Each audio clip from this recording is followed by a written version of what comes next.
primer orador va a ser el doctor Artemio García, que es especialista en neumonología, jefe de broncoscopía del Británico, broncoscopista del Hospital Posadas y es director del curso. Él nos va a hablar de la situación de las prácticas broncoscópicas en épocas de COVID. Bueno, buenas tardes a todos. Gracias por invitarme a participar de este evento y transmitir un poquito lo que estamos viviendo en el día a día en la pandemia del COVID-19.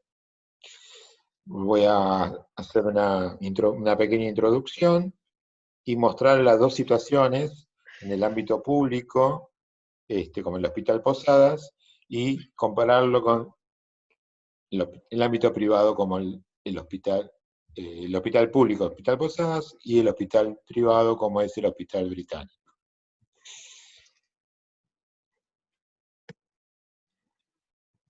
Esto arranca para el 15 de marzo aproximadamente, la pandemia con foco en la Argentina, y para el 30 de marzo, tanto la sección de endoscopía respiratoria de la MR como la Asociación Argentina de Broncoesofología emitió un documento oficial con el motivo de la pandemia de cómo se debería manejar la broncoscopía en el ámbito de la Argentina, sobre todo en los lugares de mayor impacto de esta pandemia. No lo voy a leer, teóricamente ya lo conocen, lo presentamos en esa época, en un webinar, con probablemente la misma gente que está invitada hoy en la presentación, así que queda volcada, donde habla de cuáles son quienes tienen que hacer una broncoscopía en las condiciones. Es la realidad, debe ser operador idóneo, ¿sí? Es un momento donde no hay que cometer errores en nuestra práctica médica, sobre todo con la invasión de la vía aérea, un lugar altamente de riesgo para todo el profesional o asistente de la salud pública que actúe con estos pacientes. En el mismo documento oficial se aclara bien cuáles son las broncoscopías de emergencia, qué son las broncoscopías de urgencia y cuáles son las broncoscopías selectivas. Y que este rol lo debe definir el médico endoscopista que va a asumir el riesgo y tener la responsabilidad final de realizar estas broncoscopías. ¿Ok? Así que, haciendo este paréntesis, les empiezo a comentar primero qué es lo que estamos haciendo en el Hospital Británico. Recomiendo fuertemente que en cada institución manejen sus propios checklists muy útiles porque hemos cambiado nuestro hábito para realizar la broncoscopía en nuestros ámbitos de trabajo.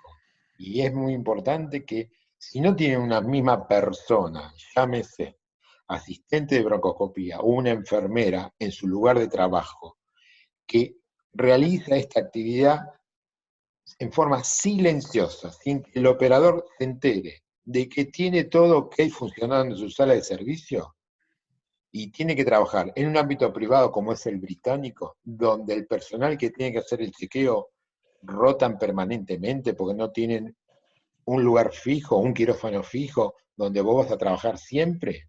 Bueno, si ustedes trabajan así, deberían tener un checklist de todas las cosas que tienen que ver con el lugar físico, con la protección del personal, por ejemplo, chequear los filtros cepa en los quirófanos, anestesia, chequear todas las cosas que necesitan, los filtros especiales que se necesitan para que no pueden faltar en la mesa de anestesia, en fin, cada una debería tener armado este checklist.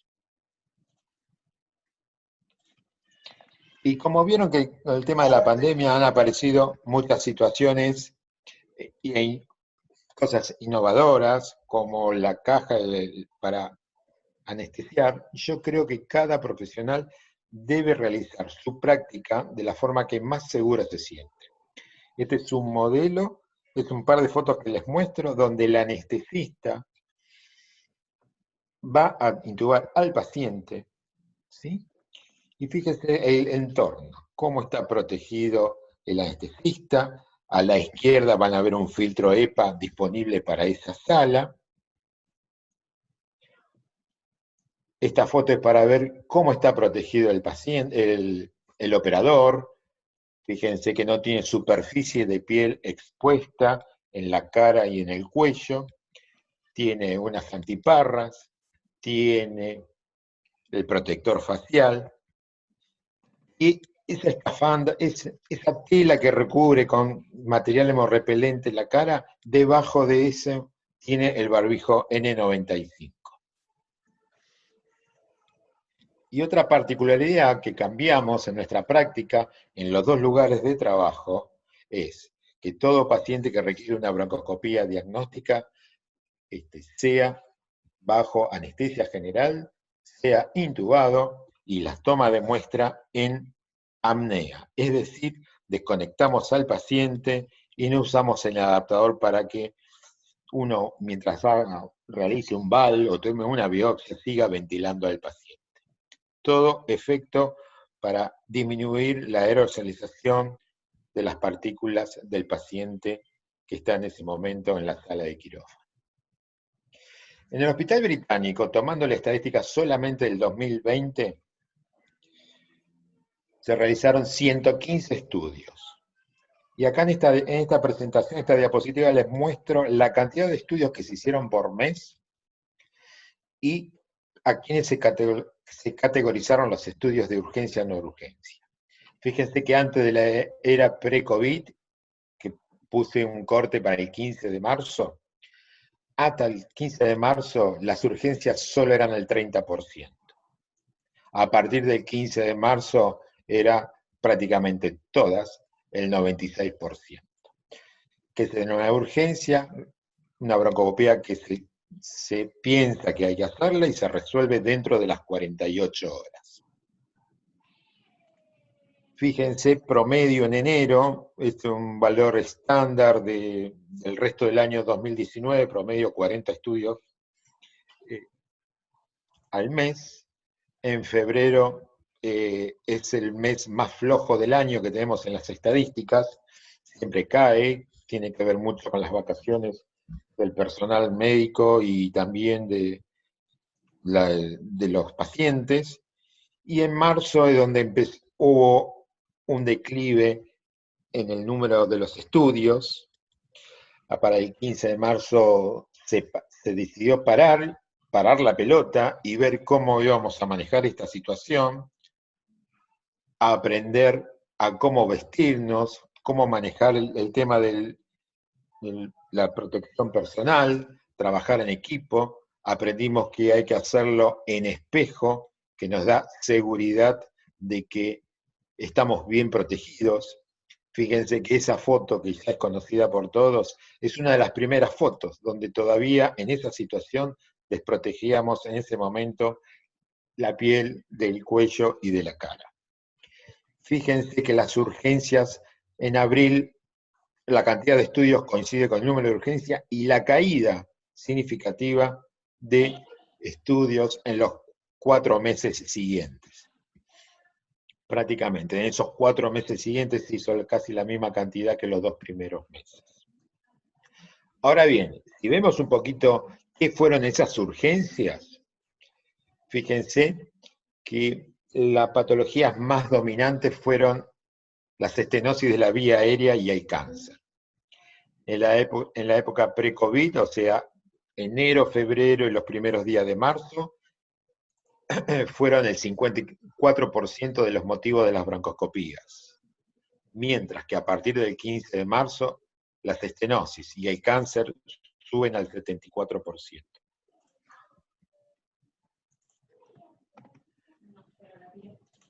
Ahora bien, y con respecto a las terapéuticas, ¿qué pasaron con las terapéuticas?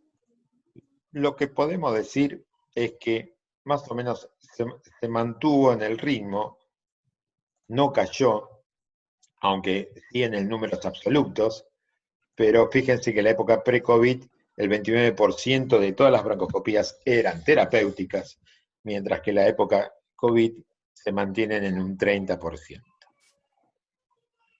Fíjense en la foto cómo nos protegemos al paciente de nosotros y nosotros protegemos al paciente.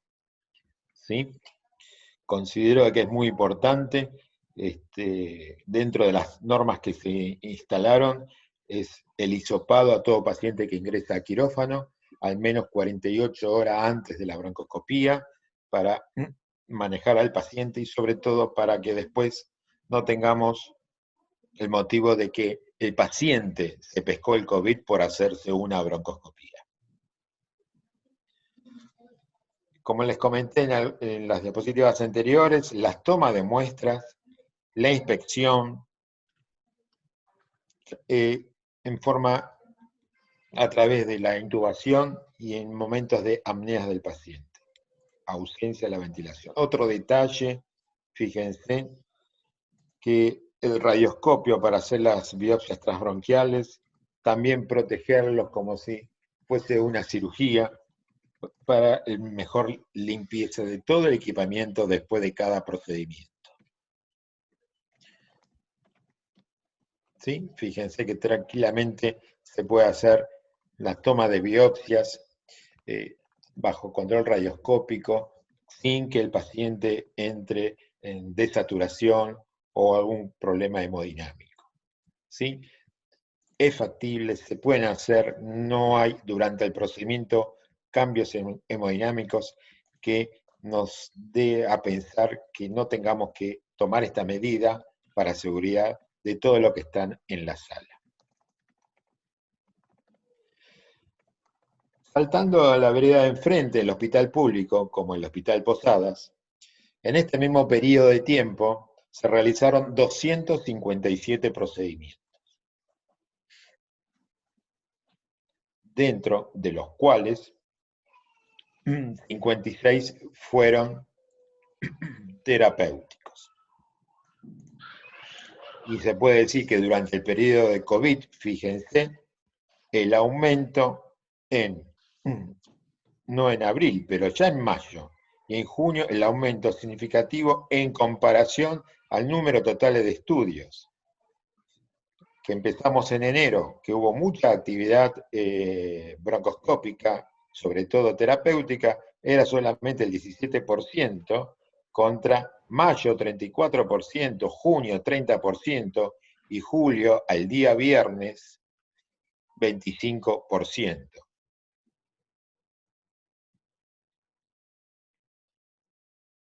Y lo que estamos notando mucho es que estas terapéuticas está viendo una relación llamativa de muchos pacientes con cáncer de pulmón avanzado.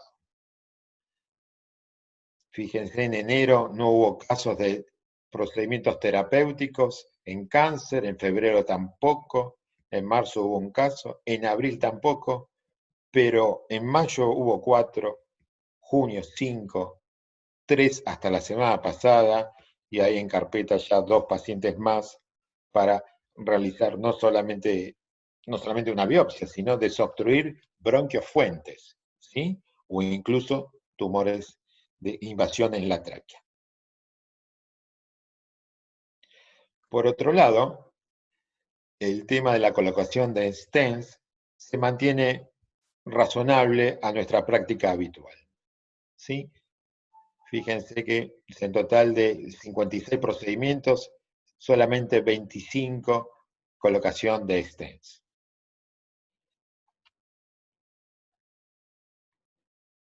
Yo creo que esto es suficiente, creo que es un llamado de atención para todos. No todo en la época de COVID es COVID, y estamos viendo cosas que llaman mucho la atención. Ahora vamos a seguir con el doctor Hugo Boto e Ivana Walchuk, que nos van a contar un poco su experiencia de la broncoscopía en la población pediátrica. Es contarle un poquitito qué es lo que hicimos nosotros en el hospital Ricardo Gutiérrez.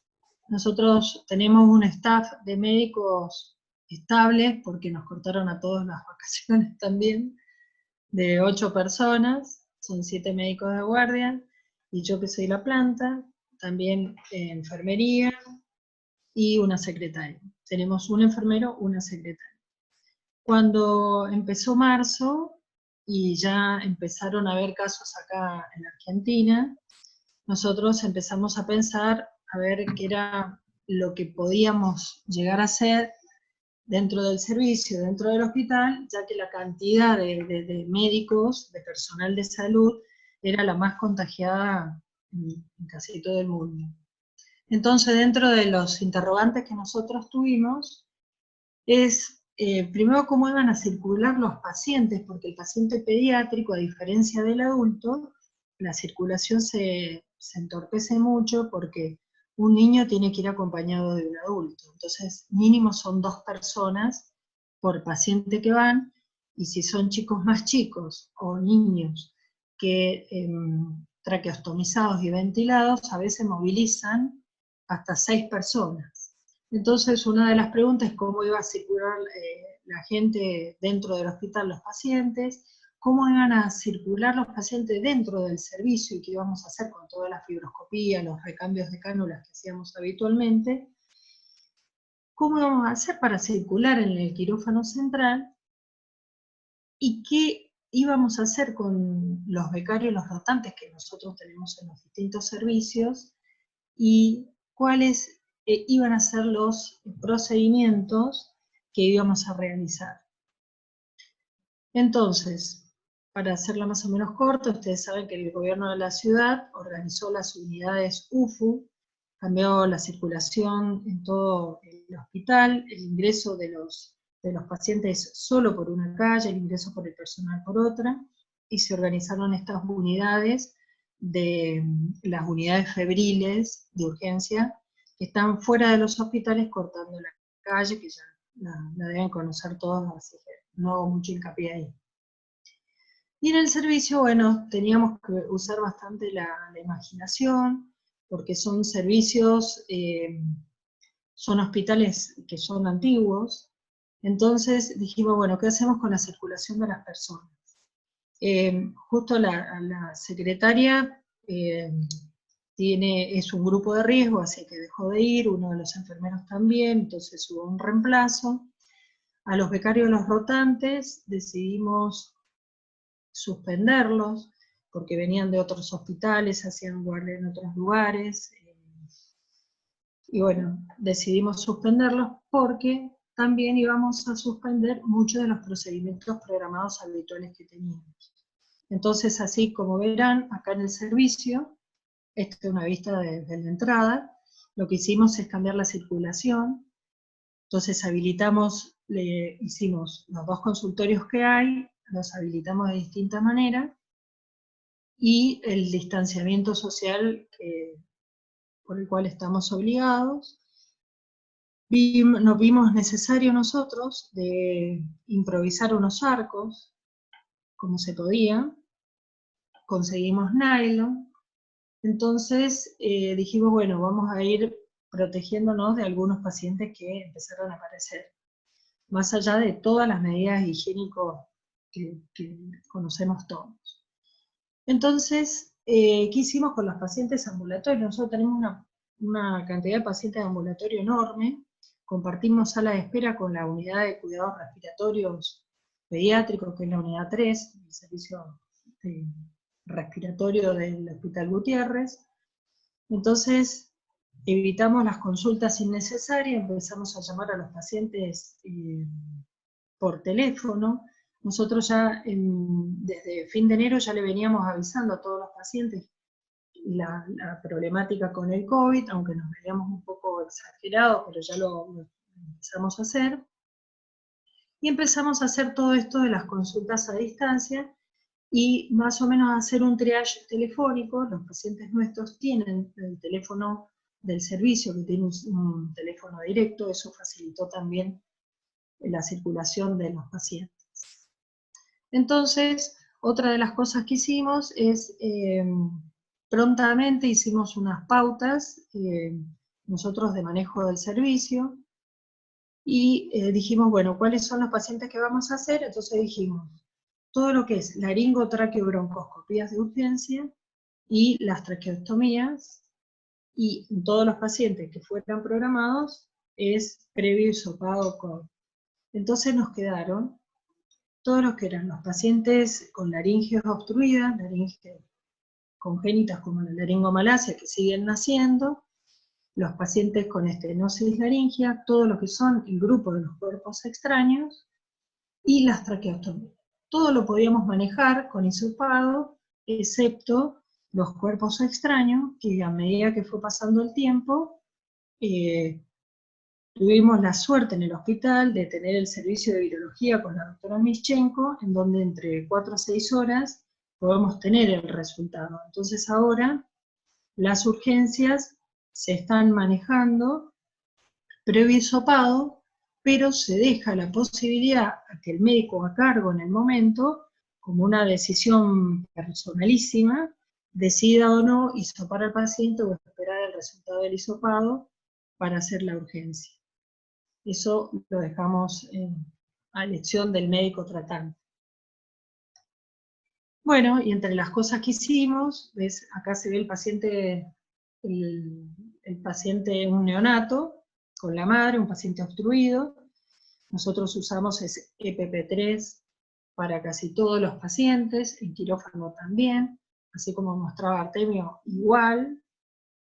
Nos guiamos por las pautas del gobierno de la ciudad. Acá hicimos kit en el servicio de recambio de cánulas de traqueostomía y el trabajo en las unidades de cuidados intensivos, que tratamos casi todo de pasarlo a quirófano. Y todos kit, tenemos prearmados kits. Y después hicimos lo que hizo casi todo el mundo, inventar o comprar guardapolvos, no guardapolvos, sino camisolines, botas, los gorros, las cofias. Y lo que quería compartir, que quiero ver, a ver, no sé si se ve bien ahí, algunas de las fotos de la pandemia. Acá tenemos nuestros compañeros, cómo fuimos armando las escafandras nosotros mismos. Acá vemos el doctor Rossi, acá vemos la doctora Di Blasio, el doctor Ferraz, con las escafandras. Y también lo que hicimos dentro de esta pandemia, aparte de tener los obstruidos crónicos, que son las papilomatosis, que no podemos manejar la papilomatosis, cada una hace lo que puede con su huésped, la seguimos teniendo estos pacientes, los hisopamos, y acá les mostraba que hicimos también con Hugo, con el doctor Boto, dos ex útero intraparto tratamiento, desde marzo hasta acá, con 2 pacientes muy graves, que tuvimos que armar estas situaciones comando en los quirófanos, donde es muy complicado la cantidad de gente que circula. Muchas gracias. Bueno, lo mío es poquito, yo voy a hablar complemento de Ivana. La verdad que esta pandemia todos somos ignorantes de qué es lo que tenemos que hacer y si lo que hacemos está bien o mal. Esto genera una sensación de estrés muy grande cada vez que hacemos procedimientos porque nunca estamos confiados de que lo que hicimos lo hicimos bien. En esto realmente debo reconocer de que es como que uno cuando terminó de irse del lugar, realmente siempre dice, estamos mejor, pero evidentemente no hacíamos las cosas bien, y no sé si todavía las hacemos bien. Un simple aviso, el 14 de julio falleció Dumont, que fue un gran innovador y el creador de la broncoscopía intervencionista. Realmente mis respetos hacia él.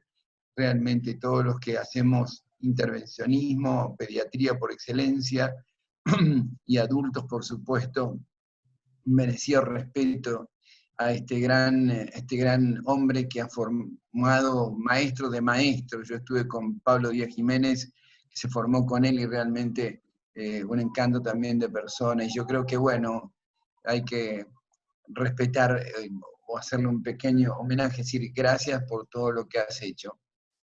Perdón. Acá tenemos lo que usamos habitualmente. Yo uso esta máscara 3M facial, esta mascarilla bucal, buconasal. Obviamente arriba de esto va encima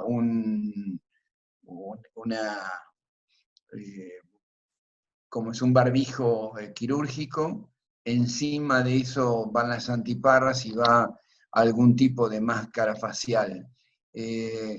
Sin duda, todo esto tenemos que usarlo, es tremendamente molesto, es incómodo porque a la hora de hacer una traqueotomía o de estar sacando un cuerpo extraño en la vía aérea, uno está poniendo el ojo, y yo creo que la gran realidad que se viene es lo que me pasó cuando fui a China por vez primera, y veía que sacaban todos los cuerpos extraños, trabajaban en la vía aérea, dilataban con videobroncoscopios, no con fibrobroncoscopios, sino con videobroncoscopios, y habían adquirido una gran experiencia en esto. Y creo que si hay un cambio que genera este virus o esta pandemia, va a ser que nosotros que estamos con el ojo puesto en el broncoscopio, haciendo con material rígido, ya no va a ser el telescopio el que nos va a alejar del paciente, va a ser la máscara laringea o un tubo endotraqueal y el videoendoscopio. Eso creo que es lo que se va a tener que comenzar a gastarse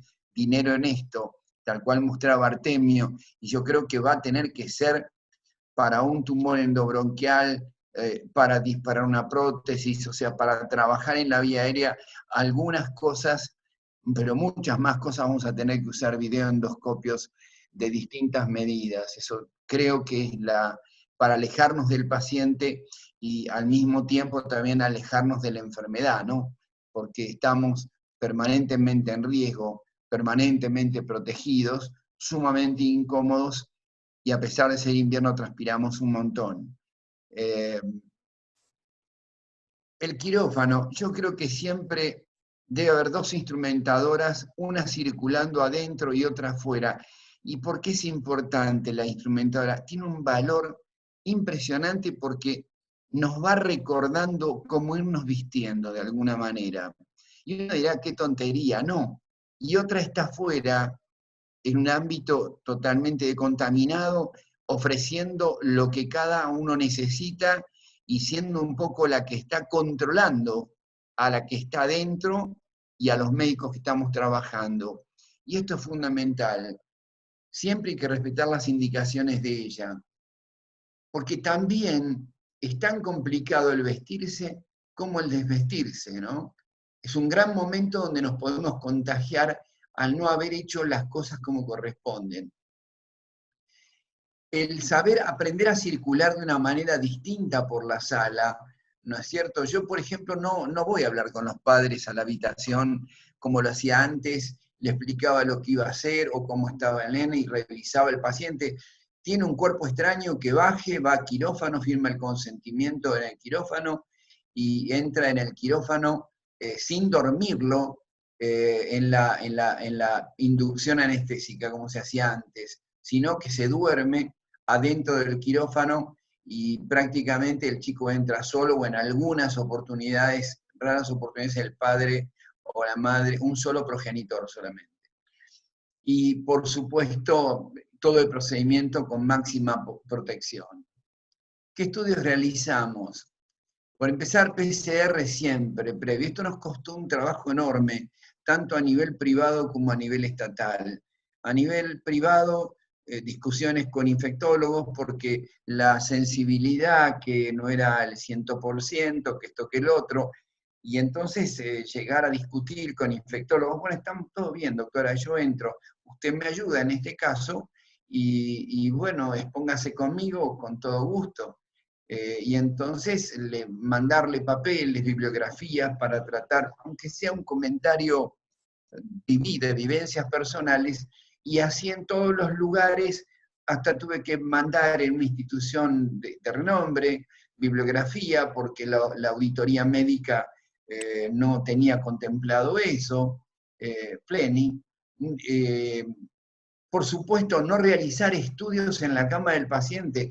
Hacíamos fibrolaringo-broncoscopías en un recién nacido. Esto también se acabó por la gran aerosolización de partículas. El chico tiene que ir a quirófano, ¿no es cierto? Porque además no sabemos, ahí podemos cuidar al paciente y nos cuidan a nosotros. En los casos en que sea la PCR positiva, no se realiza ningún procedimiento, salvo un paciente que tenga una estenosis y esté muy obstruido, a quirófano urgente y a vestirse como Dios manda. Los procedimientos en las terapias intensivas tienen alto riesgo porque el personal que está, desgraciadamente, en las distintas terapias no tiene la preparación que tienen las instrumentadoras de quirófano. La intubación en vía aérea difícil, por supuesto, eso también cumple con los mismos requisitos. En el trauma de la vía aérea, como ha pasado hace pocos días, y sobre todo en el tumor que es frecuente, que es la papilomatosis laringea, donde ya no podemos utilizar ni el shaver, o sea, el microdebridador, ni obviamente mucho menos el láser, así que es todo con material frío, pero tenemos que alejarnos del paciente y el paciente tiene que estar relajado. Antes el paciente no estaba intubado y estaba con ventilación espontánea, entonces poníamos un retractor de las cuerdas vocales y íbamos trabajando con micropinzas y eventualmente ópticas o microscopio. Y sinceramente eso desapareció, porque no solo que la aerosolización de partículas del paciente que trae papiloma, sino que también puede ser COVID, a pesar de que en este momento ya en todos lados va con serología previa. Nunca entonces, como dije anteriormente, se duerme ingreso, solo en quirófano, todo el mundo protegido. Si tengo que hacer una fibrolaringotraqueobroncoscopía, el paciente tiene un estridor, que es lo característico en los bebés, lo hacemos en quirófano, no lo hacemos en otro ámbito, ¿no es cierto? Y entonces, pero protegidos al máximo. Luego lo dormimos bajo anestesia general y al paciente se lo relaja. El check-in es fundamental. Lo que dijo Artemio es fundamental. Que todos estén de acuerdo que el paciente García es el paciente que le vamos a hacer la broncoscopia o la traqueotomía. El consentimiento informado no puede dejar de faltar. En algunos lugares incluso he visto, y yo lo he tomado por costumbre, el consentimiento COVID-19, ¿no? Donde se le explica a los padres que existe una pandemia, que hay riesgo de que se pueda contaminar, que no lo buscamos, que nos protegemos, que tratamos de cuidar a su hijo, pero que su hijo puede estar en esa fase negativa y dentro de unos días ser positivo. Por supuesto, lo importante que a mí me preocupa siempre es cuando nos desvestimos, ahí es donde discutimos mucho con Ivana, ¿no? O sea, es fundamental. ¿Cuál es la otra variante en el consultorio? Sería, no ingresa nada más que un solo progenitor con el hijo, y por supuesto se pone un cartel en la puerta que si tiene fiebre, tos, mal estado general, decaimiento, dolor muscular, no puede ingresar, tiene que irse y llamar al 107. Solo un progenitor por paciente, con turno obviamente dado, siempre con barbijo. Mampara para separar la secretaria y barbijo, por supuesto, de los pacientes. En la consulta entre el paciente y los familiares no puede haber menos de 2 metros. La gente es un poquito irrespetuosa. Siempre basarnos en el motivo de consulta, síntomas, examen físicos, indicaciones o sugerencias, y hay que evitar las consultas largas. Tenemos que tratar de ser muy concretos, no perder mucho tiempo en dilaciones de comentarios que no vienen al caso. Y por supuesto, antes hacíamos fibrolaringoscopías que no las hacemos más. Cuidarse. Acá tienen lo que mostraba Ivana, ¿no? Que esto es fundamental, o sea, cuidarnos todo lo que podamos, cuidarnos entre todos, unos con otros, médicos con médicos, instrumentadoras, enfermería. La pandemia digamos, no se puede atender en pandemia si no tenemos elementos que nos tiene que proveer la institución. En pandemia, intentar de formar grupos de trabajo que descansen 2 días o que descansen día por medio para tratar de evitar que nos infectemos y cuidar sobre todo el ámbito en el cual anteriormente tomábamos café o nos reuníamos, porque ese es un ámbito de alta contagiosidad. Bueno, esta es una presentación de lo que ocurrió, la información de casos. 109 personas del hospital al día fueron contagiados, de los cuales 37 están recuperados, 147 pacientes al día de hoy, 58 recuperados, 37 internados y 2 bebés han fallecido. Uno no está seguro si ha sido realmente por COVID. 2.300 hisopados al día de la fecha. Esto es en el Mater Dei, otro de los lugares donde trabajamos, donde hubo 216 pacientes, 123 internados, 93 ambulatorios. El porcentaje de hospitalización de sospechosos, 56,9%. En Estados Unidos, entre el 5,7 y 20% de los sospechosos, y el porcentaje de hospitalización en Italia, 65%. Volviendo de nuevo al Hospital Garrahan, vemos el personal contagiado, el 63% es personal de planta, un 27% es personal asistencial en formación, o sea, becario, fellow, gente que está formándose, y un porcentaje del 10% pertenece a las empresas tercerizadas como vigilancia, limpieza, y tenemos que tener en claro que son muy importantes el tiempo entre que sale un paciente y entra el otro. No tenemos que apurar al personal de limpieza, los cuales también están en situación de riesgo. Si no me protejo, el riesgo es grande. Ténganlo en cuenta, acá se está haciendo una videobroncoscopía con laringoscopio y una óptica, pero tendría que existir una protección que llegue hasta este nivel del profesional, como mostró Ivana, para evitar contagiarse. Todo lo que podamos hacer, casero o no casero, para protegernos, es muy importante porque llevamos, según algunas estadísticas, entre un 8 y un 10% de profesionales o relacionados con nuestro trabajo contagiados. Sin embargo, creo que el número seguramente es mayor, que no está totalmente, y aparte sería bueno que los profesionales estemos testeados. En el Güemes a mí me testearon, pero no en todos los lados es así. Gracias. La próxima charla va a estar a cargo del doctor Marcos Laceras. Marcos es especialista en neumonología y terapia intensiva, subjefe de terapia intensiva del Hospital Italiano de Buenos Aires, y nos va a hablar de la experiencia de broncoscopía en terapia intensiva y su experiencia particular en traqueostomía percutánea por COVID. Me pidieron que hablara sobre la utilidad y cómo uno se pone al frente en el contexto de la pandemia en terapia intensiva, y básicamente cómo actuamos en relación a la broncoscopía y a la traqueostomía percutánea.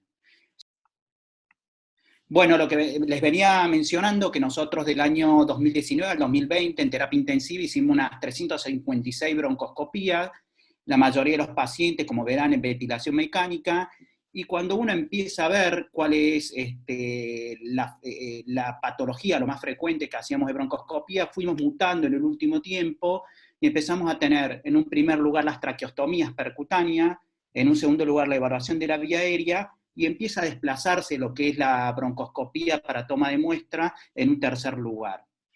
Cuando comparamos el año 2019 con el año 2020, vamos a ver una caída bruta de la cantidad de broncoscopías que se empezaron a realizar, ¿no? Si ustedes ven, en el mes de marzo bajaron de 29 a 16, el mes de abril, que fue en todos los cambios de las pandemias y donde tuvimos poca ocupación de cama, quedaron básicamente igualadas en un 14 a 15, y en mayo se empiezan a diferenciar hasta junio, que bajamos de 41 broncoscopías por mes a 14 broncoscopías por mes. ¿Y esto por qué lo menciono? Porque a medida que vayamos viendo cómo fuimos modificando y por qué fuimos tomando las conductas, ciertas decisiones tienen que ver con estos números. Perfecto, bueno, Marcos. Entonces, cuando uno empieza a buscar información sobre broncoscopía en COVID y sobre todo en traqueostomía percutánea, aparecen un montón de información sobre cuál es la fecha que hay que realizar el procedimiento, cuál es la técnica, cuál es el nivel de protección, cuál es la información sobre aurolización. Hay cosas muy, muy claras que coinciden con los artículos y con la bibliografía, y cosas como más innovadoras, como poner un broncoscopio al lado de un tubo endobronquial, inflar el balón y hacer una guía percutánea de esta manera. Y bueno, nosotros empezamos a buscar qué teníamos nosotros y qué podíamos ofrecer dentro de nuestra institución y dentro de los recursos que uno tiene, porque uno puede leer mucho de guías anglosajonas o europeas, pero después no se pueden convalidar y no se pueden aplicar a lo que uno tiene en su país o en su institución. Nosotros el año 2017 al 2019 hicimos unas 235 traqueostomías percutáneas con una técnica modificada, modificamos la técnica de Siagla, y la verdad que tuvimos muy pocas complicaciones de la técnica. Y esto es importante que lo vean, en las traqueostomías percutáneas en pacientes no COVID, las complicaciones fueron bajísimas, ¿no? De 235 broncoscopías para guía percutánea, solamente tuvimos un 2,1% de sangrado, un 1,3% de hipotensión, que lo consideramos relacionado con la sedación, y al modificar la sedación, mejoramos la hipotensión relacionada con el procedimiento, y hipoxemia 0,4%. Es importante que se recuerden este dato, si no yo después se los voy a mencionar, ¿sí? Entonces, nosotros con la gente de cirugía de cabeza y cuello, anestesia y cirugía de tórax, realizamos una guía de traqueostomía percutánea en el contexto del COVID. La idea nuestra era únicamente hacer la traqueostomía percutánea en pacientes que tengan una determinada cantidad de tiempo, o sea, más de 21 días con ventilación mecánica, con una prueba para PCR para COVID negativa, y sobre todo que sea un grupo de pacientes que uno le haga la traqueostomía percutánea y que tenga beneficios a largo plazo. ¿Qué quiere decir? Que le haga una traqueostomía y que sea un paciente con potencial recuperación, con potencial salida de la ventilación mecánica. Y esto es una discusión que se da todo el día, porque lo que sucede, y que nos sucede a todos como broncoscopistas, es que la gente que no hace broncoscopía te dice, le hagamos un VAL, le hagamos una percutánea, hagamos una intervención, pero el que va y tiene que poner el broncoscopio y se expone al riesgo de infección, somos nosotros. ¿Por qué nosotros decidimos el día 21? Y este gráfico nos muestra, ¿no? A medida que va progresando la evolución y la infección del virus, tenemos que va bajando la carga viral, la PCR se puede ir negativizando, que ya después del día 21 si aparece, probablemente sean resto del virus, y hay menor riesgo de exposición y de infección y aerolización. También hay que tener en cuenta que a medida que pasa el tiempo y los pacientes están ventilados, aparecen más complicaciones a nivel respiratorio, y son pacientes que van teniendo más afección pulmonar, y por ende menos resto para poder tolerar un procedimiento broncoscópico como el que se necesita para hacer una traqueostomía percutánea y no exponer al personal de salud. Entonces nosotros en la guía de traqueostomía percutánea para COVID-19, lo primero que tuvimos que tener en cuenta es la protección del personal. Uno no puede plantear hacer una traqueostomía o cualquier broncoscopía, independientemente si es urgencia o emergencia, como contaba Artemio, sin poder tener la protección personal. Ese es el límite donde uno tiene que empezar a plantearse cuando empieza a hacer el procedimiento. ¿Tengo protección personal o no tengo protección personal? Por supuesto que una traqueostomía percutánea lo que se utiliza es el equipo de protección personal tipo 3, que tiene que ser camisolín hemorrepelente con pantalón y botas hidrorrepelentes, un doble par de guante, barbijo N95, antiparras totalmente cerrada y máscara facial. Esto, cuando uno lo pone a una persona, termina siendo este tipo de equipamiento de protección personal nivel 3, y hay que tener en cuenta que el equipamiento puede variar según la institución y según el medio en el que uno trabaje. En algunos lugares podemos tener la posibilidad de tener el mameluco. El mameluco, si bien no ofrece mayor protección, permite que uno esté más cómodo, transpire menos y tenga menos calor. Y en cierta manera puede dar mayor sensación de seguridad, pero sí también es más dificultoso el retiro y la colocación. Pero si uno puede usar mameluco, creo que es recomendable. Entonces, como un punto clave que hay que tener en cuenta cuando uno va a realizar una traqueostomía percutánea en pacientes con COVID-19, es la decisión de cuándo la va a realizar, en qué paciente la va a realizar, y sobre todo discusión interdisciplinaria, hablar con el cirujano, hablar con el endoscopista, con el anestesista si va a ser en quirófano, y con el de personal de terapia intensiva, para poner todo el equipo en las mejores condiciones posibles, porque acá se requieren de mucho instrumental, material, de tener todas las cosas para que no fallen.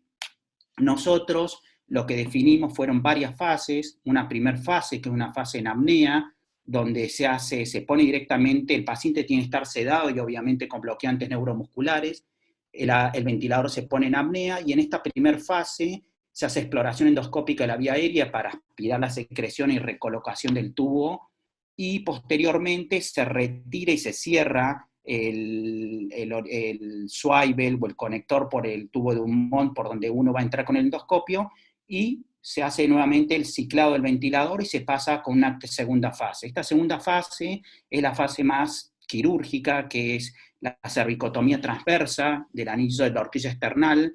Eso después se hace una disección del tejido celular subcutáneo con una electrobisturí a baja energía. Acá hay una discusión que yo después les voy a mostrar. ¿Por qué nosotros usamos electrobisturí? Se sabe que el electrobisturí puede aerolizar sustancias, pero también no hay una evidencia clara si la aerolización a nivel de los virus puede tener un componente clínico de afección al personal. Posteriormente se hace la apertura del músculo hasta el plastisma, la difusión de los planos traqueales y el reconocimiento del segundo y tercer anillo, que es donde se va a hacer la punción. Ahí nuevamente se entra en una nueva fase de apnea expiratoria con respirador, y se hace la punción, la progresión del AVOCAT, la progresión de la guía de alambre, el dilatador cónico único. Nosotros usamos esta técnica de Ciaglia modificada, que la técnica de Ciaglia modificada es una técnica bastante simple, donde es media híbrida entre una incisión quirúrgica, una punción, una visualización y un dilatador cónico único. Posteriormente se pone la cánula de traqueostomía y se infla el balón. Ahí se vuelve a ponerle el ciclado del respirador para recuperar la oxigenación, se hace la fijación de la cánula, y nuevamente volvemos a la última fase de apnea, donde se vuelve a entrar por la traqueostomía para evaluar la posición de la cánula y aspirar las secreciones que vayan a quedar luego del procedimiento. Y con esto último se termina el procedimiento. Lo que yo les mencionaba, la evidencia de la aerolización de los pacientes que tienen enfermedades. Se sabe que la electrocarburetorización puede generar aerolización de potencial con propagación a mayor distancia, pero cuando esto está más relacionado con la intervención a nivel del tubo digestivo. Por lo que es incierto cuánto es la transmisión clínicamente viable y relevante en los pacientes en un procedimiento de la piel. Y como es un bisturí a baja energía, consideramos que es muy poco probable. Pero es una discusión que es válida y que hay algún tema que puede ser discutible con respecto al electrobisturí. Cuando yo les contaba, hasta el momento ya hemos hecho 6 traqueostomías percutáneas en pacientes con COVID. Si se fijan, la edad media es bastante avanzada por el hospital donde nosotros trabajamos, y de los 6 procedimientos, el promedio que le hicimos fue al día 28, ¿sí?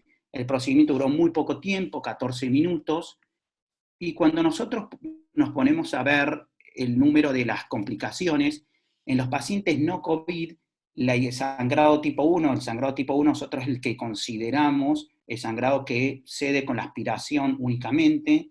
La hipoxemia y la hipotensión fueron francamente muy, muy poco frecuentes, pero en los pacientes COVID, si bien es un poco, el número es muy, muy poco, ya los pacientes tuvieron una mayor tasa de sangrado, de frecuencia, y la hipoxemia fue bastante marcada, ¿sí? En el 66% de los pacientes tuvimos hipoxemia, y acá está la discusión si esto lo tenemos que considerar como una complicación del procedimiento o como un evento relacionado a la fase de apnea del procedimiento y de pacientes ventilados crónicos con falta de resto pulmonar. Recuerden que nosotros, la mayoría de las traqueostomías en los no COVID se hacían por eventos neurológicos, algunos eventos respiratorios o traumatismo, diferentes causas, y en los pacientes COVID sabemos que tienen todos afección pulmonar por una neumonía viral.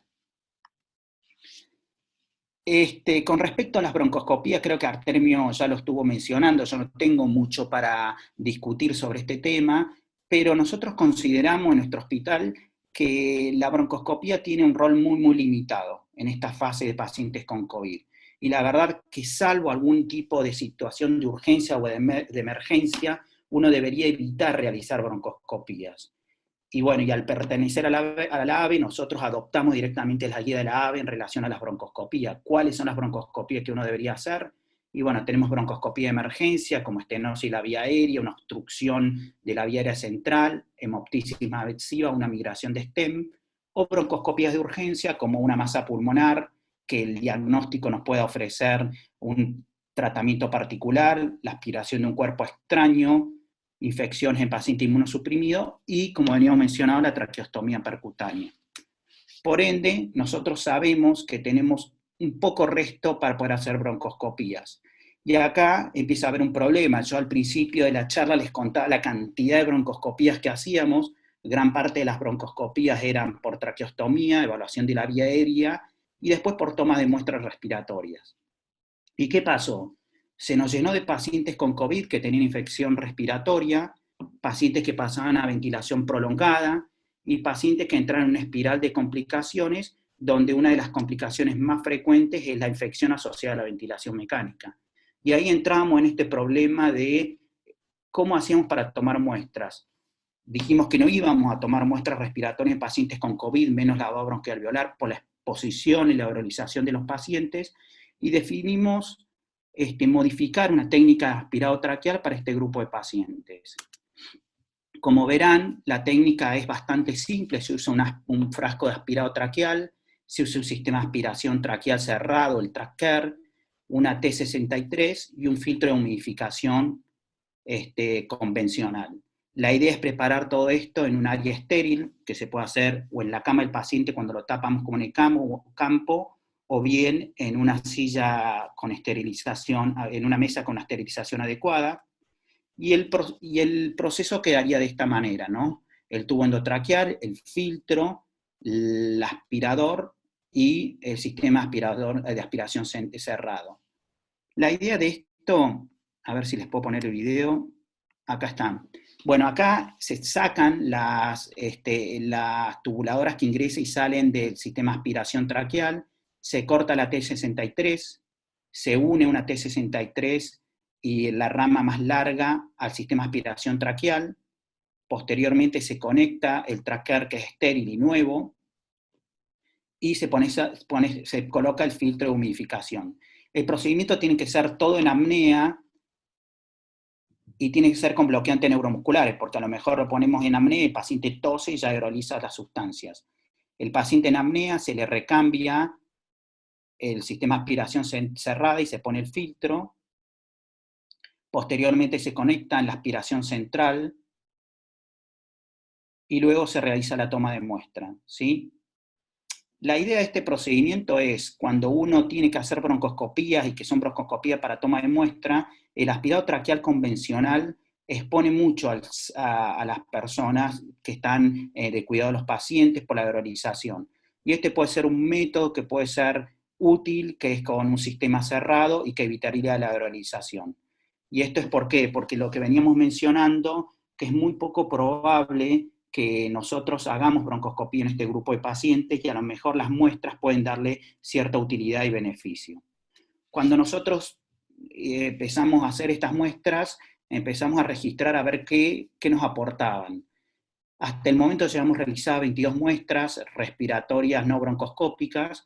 El diagnóstico de sobreinfección nos dio en un 59% de los casos, el rescate bacteriológico nos dio en el 68%, y el cambio de conducta en un 63%.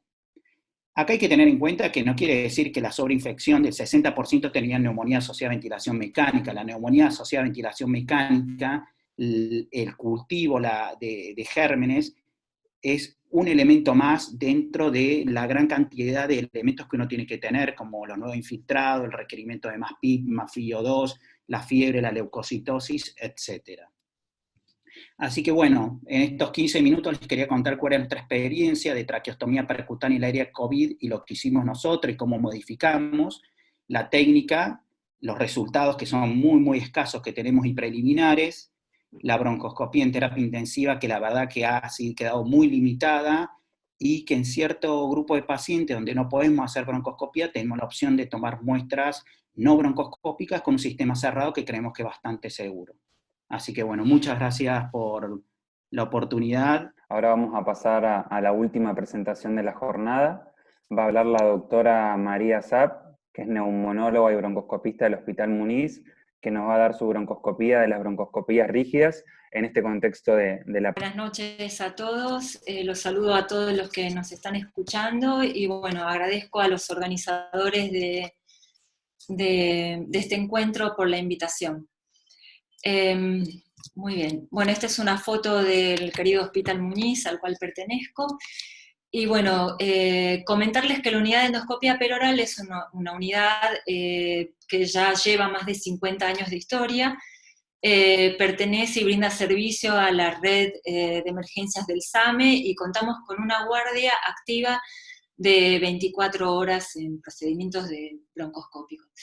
Esto es un poco para mostrarles la cantidad de procedimientos que habitualmente en los años previos venía realizando la unidad. Esto corresponde al año 2019, un total de 2.196 procedimientos, entre la fibrobroncoscopía 1.207, broncoscopía rígida 708, esofagoscopía rígida, porque somos centro de derivación, 63, todos son números absolutos. La principal causa de realización de la broncoscopía rígida fue principalmente el diagnóstico de patología neoplásica pulmonar, estenosis benigna y maligna, la hemoptisis y causas infecciosas. Bueno, desde el 20 de marzo, que comienza la cuarentena en nuestro país como producto de la pandemia por COVID-19, nuestro hospital forma parte de lo que se denomina el anillo rojo de hospitales, es decir, aquellas instituciones que se convierten para admitir pacientes COVID, especialmente aquellas poblaciones más vulnerables que corresponden a los barrios populares.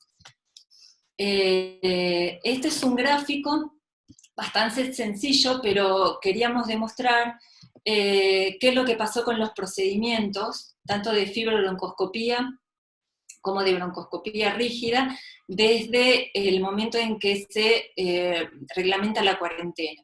Como ustedes verán, hay una disminución, como se mostraron anteriormente en los otros servicios, de la cantidad de procedimientos. Y esta línea verde corresponden a incluye estos procedimientos, pero que son derivados desde otras instituciones. Para nosotros, fines de marzo y principios de abril fue una época bastante importante, porque como equipo, digamos, nos planteamos frente a la realidad de que llegaban pacientes con necesidad de hacer procedimientos de broncoscopía rígida, debíamos empezar a prepararnos y a entrenarnos, ya que estos procedimientos tienen un alto riesgo de aerosolización. Siguiendo un poco ya todos los lineamientos y recomendaciones de expertos que fueron apareciendo, dadas las experiencias en otros países, dentro de todas las indicaciones, la endoscopía rígida estaba mencionada como un procedimiento para tratar de evitar en lo posible, y en el caso de ser necesario, tratar de evitar la ventilación jet y de tener algún dispositivo, o usar dispositivos que puedan bloquear el extremo proximal del broncoscopio. Frente a toda esta situación, el equipo empezó a trabajar en forma ardua junto con el equipo con nuestro grupo de enfermeros, en tratar de reestructurar todo el servicio de acuerdo con las posibilidades que teníamos y nuestros recursos, y a cambiar los protocolos que teníamos de procedimiento, de atención y nuestras conductas también.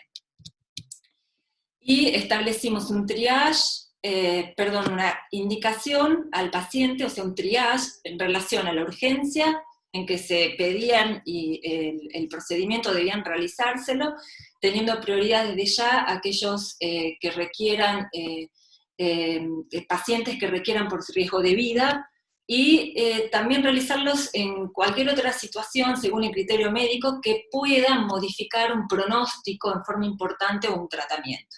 Y el otro esfuerzo muy grande, especialmente por parte de nuestro jefe de unidad, el doctor Duré, fue tratar de organizar y hacer un circuito que nos resulte rápido para la evaluación de la condición de COVID del paciente, realizando hisopados dentro de las 48 horas a todo paciente que debía someterse y necesitaba un procedimiento broncoscópico. Y otro gran esfuerzo en colaboración fue con el servicio de diagnóstico por imágenes a través de la utilización de la tomografía de tórax. Y bueno, quería presentar este paciente, un poco representa la característica de nuestro hospital, era lo que pensábamos que nos podía pasar a principios de abril, pensando que con la distribución ya comunitaria del virus la íbamos a empezar a ver quizás en pacientes que no presentaban sintomatología típica. Y eso sucedió así. Este paciente es un paciente masculino con antecedente de toracoplastia por secuela de tuberculosis, aspergilosis, y se solicita su estudio porque comenzó y reinició sus episodios de hemoptisis leve. Con muy buen criterio, un colega de nuestro servicio lo que hizo fue solicitar una tomografía de tórax en el momento, y como pueden observar, las imágenes características de una neumonía por COVID, y el paciente presenta efectivamente un hisopado positivo. Esto es básicamente el flujo de trabajo que teníamos estándar previo a la pandemia. En el procedimiento lo que hacíamos habitualmente era colocar un camisolín y cofia al paciente a su ingreso. Usábamos barbijos, ya que por las características del sesgo de nuestro hospital, preparábamos el equipo según el procedimiento a realizar, realizábamos anestesia local tópica y una anestesia regional, que es el bloqueo del nervio laríngeo superior, y una anestesia transtraqueal. Este tipo de anestesia regional ya lleva más de 15 años realizándose en el servicio con muy buenos resultados, así que es algo habitual para nosotros. Usamos sedación consciente, ventilación espontánea, colocábamos una gasa de protección a nivel de la cavidad oral y realizábamos la intubación a visión directa o guiada por video. Y esto tenía mucho que ver con la situación de recursos que disponíamos en el momento y los cuidados habituales de postprocedimiento.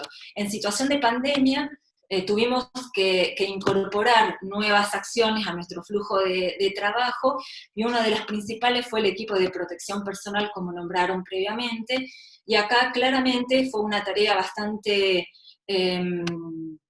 importante de buscar recursos, de entrenarnos, prepararnos y poder cada uno del equipo sentir cuál era el equipo más adecuado, más cómodo y con el que se sentía más seguro. Y todos los controles o las medidas pre-procedimiento los instituimos en forma sistemática y extremamos la preparación del equipo previo a realizar el procedimiento, y estableciendo un sistema de comunicación entre los que íbamos a entrar a exponernos. Y fue muy útil el hecho de poder utilizar y estar entrenados para el bloqueo del nervio laríngeo superior, porque notablemente disminuye la tos y toda la hiperactividad de la vía aérea superior. E incorporamos dispositivos de barrera. Esto es uno de los dispositivos que incorporamos y que probamos, que todos deben quizás ya haberlo visto en varias fotos, que es una máscara de snorkel modificada, sometida, digamos, a diferentes test para tratar de evaluar su seguridad. Este proyecto fue llevado o iniciado principalmente por un equipo, un laboratorio de bioingeniería en la Universidad de Stanford, también trabajo conjunto con Harvard y la Universidad de Lausanne en Suiza, y comenzaron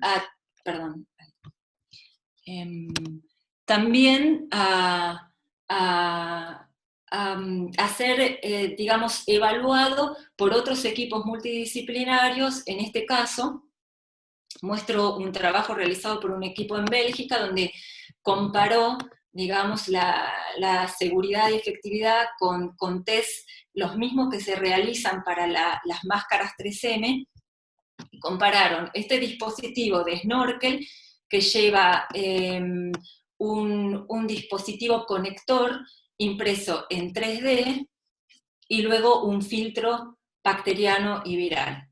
Y las conclusiones a los que llegaron fue que es una protección bastante completa, eficiente, y que podría llegar a ser considerado como un dispositivo alternativo, incluso aunque no haya ausencia de escasez de equipo de protección personal.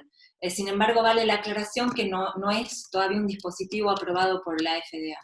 Y bueno, y como todos también ya vieron o están familiarizados, existen también distintos cerramientos barrera para tratar de evitar la aerosolización, y esto fue principalmente introducido por los equipos de anestesiología.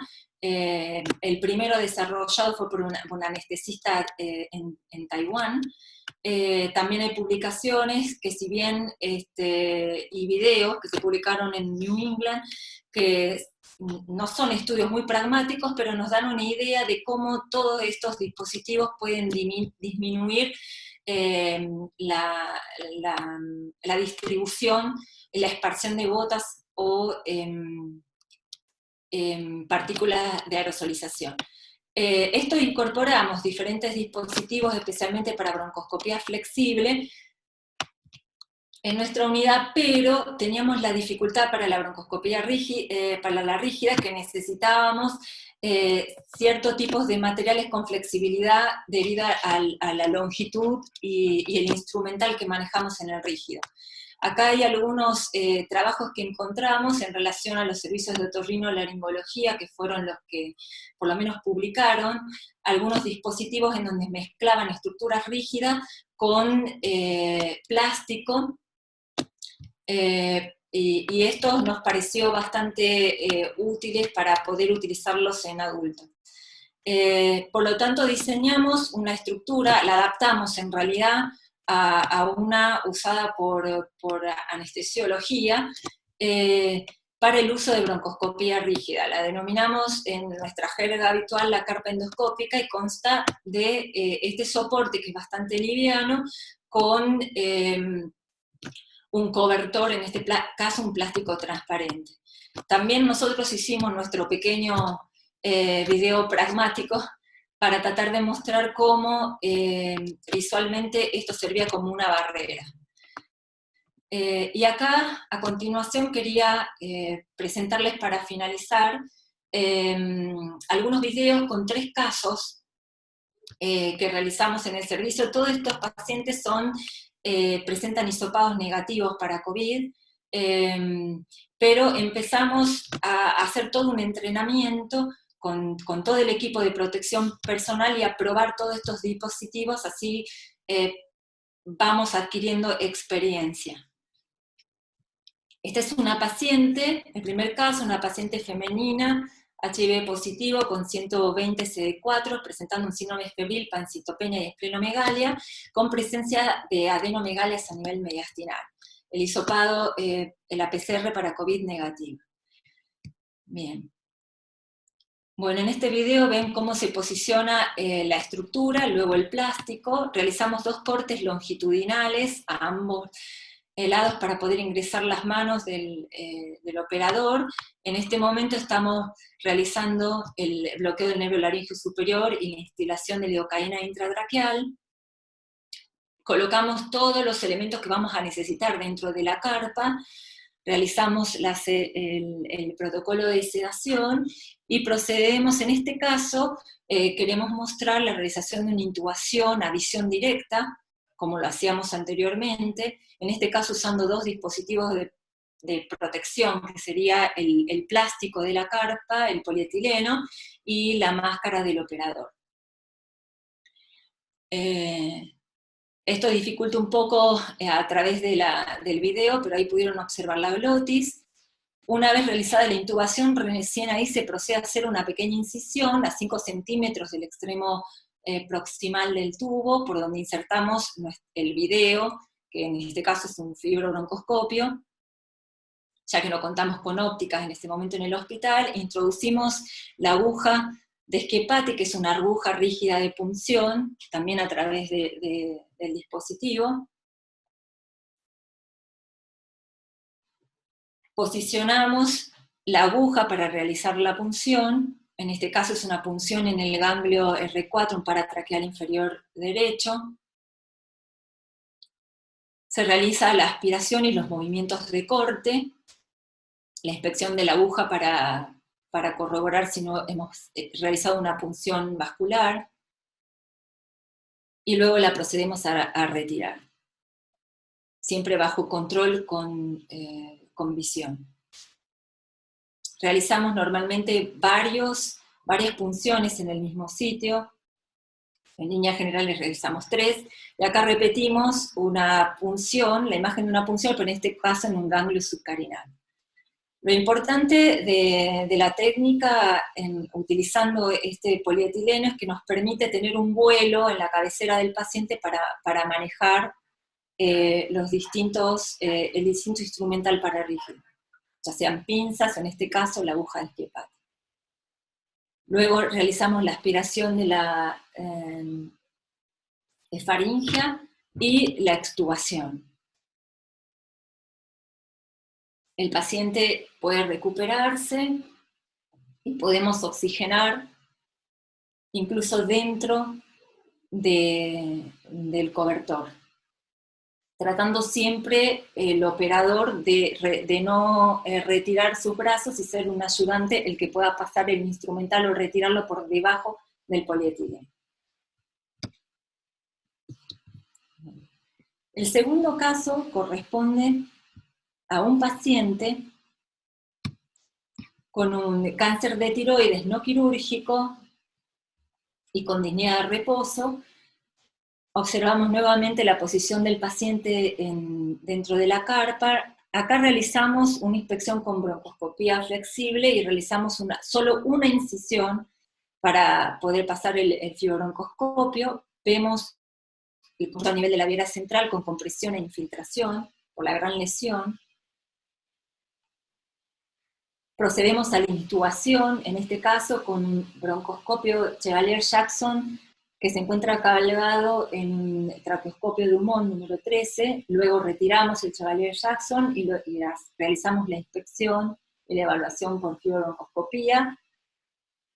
Acá se puede observar la preparación para el introductor y el eyector de la prótesis. Una vez colocada la prótesis, controlamos con fibrobroncoscopio. Acá vemos la prótesis que se extiende desde la subglotis hasta el tercio inferior de la tráquea.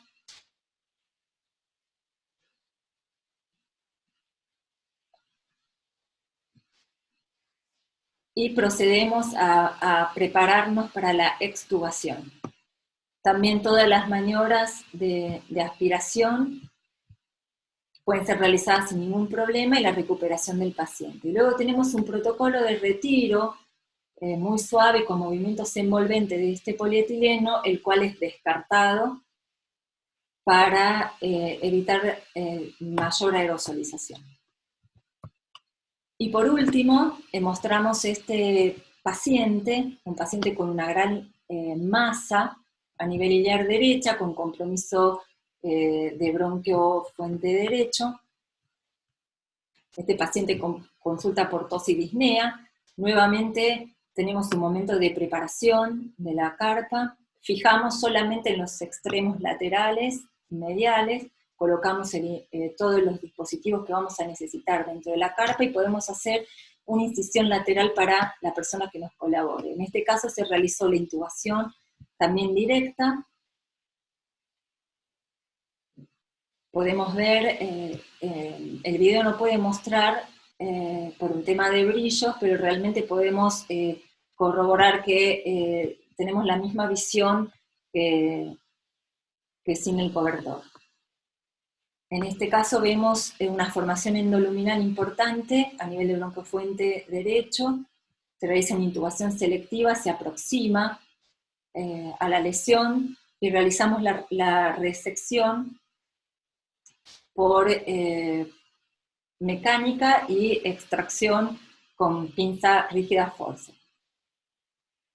Control con aspiración, todos los instrumentos son pasados a través de este pequeño orificio que ustedes pueden ver a 5 centímetros, y como es separada del extremo distal del tubo, y como pudieron ver, se ven el impacto de las distintas secreciones. Se extuba el paciente, y nuevamente hacemos el mismo protocolo para retirada del polietileno.